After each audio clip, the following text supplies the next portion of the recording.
आज की इस वीडियो में बात करेंगे कक्षा 8 विज्ञान अध्याय 4 दहन और ज्वाला से जुड़े महत्वपूर्ण 16 प्रश्नों पर। तो चलिए शुरू करते हैं। जो पदार्थ वायु में जलते हैं उन्हें क्या कहते हैं? जो पदार्थ वायु में जलते हैं उन्हें दाह्य पदार्थ कहा जाता है। दहन के लिए कौन सी चीज आवश्यक है? दहन के लिए ऑक्सीजन अर्थात वायु बहुत आवश्यक है। दहन के प्रक्रम में क्या उत्पन्न होता है? दहन के प्रक्रम में ऊष्मा और प्रकाश उत्पन्न होते हैं। ज्वलन ताप क्या होता है? ज्वलन ताप वह निम्नतम ताप है जिस पर दाह्य पदार्थ आग पकड़ लेता है। ज्वलनशील पदार्थों का ज्वलन ताप कैसा होता है? ज्वलनशील पदार्थों का ज्वलन ताप बहुत कम होता है। आग पर नियंत्रण पाने के लिए क्या किया जा सकता है?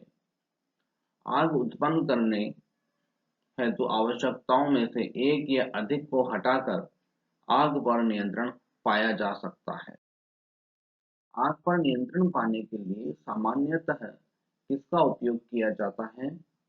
आग पर नियंत्रण पाने हेतु सामान्यतः जल का प्रयोग किया जाता है। विद्युत उपकरणों और तेलों में लगी आग को नियंत्रित करने के लिए जल का उपयोग क्यों नहीं किया जाता? विद्युत उपकरणों और तेलों में लगी आग को नियंत्रित करने के लिए जल का उपयोग नहीं किया जाता क्योंकि यह आग को और बढ़ा सकता है। ऐसी स्थिति में क्या होता है कि जो जल है वो हाइड्रोजन और ऑक्सीजन में टूट जाता है और आग बुझने की बजाय आग और अधिक बढ़ने की संभावना रहती है।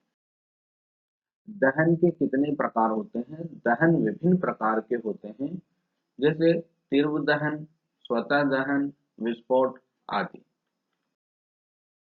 ज्वाला के कितने विभिन्न क्षेत्र होते हैं? ज्वाला के 3 भिन्न क्षेत्र होते हैं, अद्वितीय क्षेत्र, द्वितीय क्षेत्र और ज्योतिहीन क्षेत्र।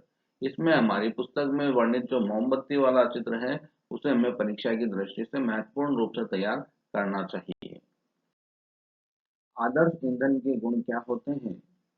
यह प्रश्न परीक्षा के लिए बहुत उपयोगी है। आदर्श ईंधन सस्ता, आसानी से उपलब्ध, आसानी से जलने वाला और आसानी से वहन योग्य होता है। इसका ऊष्मीय मान उच्च होता है और यह ऐसी गैसें या अवशेष नहीं छोड़ता जो पर्यावरण को प्रदूषित करें।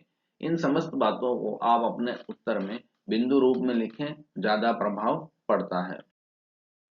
ईंधनों की दक्षता को कैसे मापा जाता है? ईंधनों की दक्षता को ऊष्मीय मान द्वारा प्रदर्शित किया जाता है, जिसका मात्रक किलो जूल प्रति किलोग्राम होता है। कई बार परीक्षा में आपसे सीधा मात्रक भी पूछा जाता है। वायु में बिना जले कार्बन कण क्यों खतरनाक होते हैं? वायु में बिना जले कार्बन कण खतरनाक प्रदूषक होते हैं और श्वसन कष्ट उत्पन्न कर सकते हैं, अर्थात हमें स्वास्थ्य संबंधी बीमारियां हो सकती है।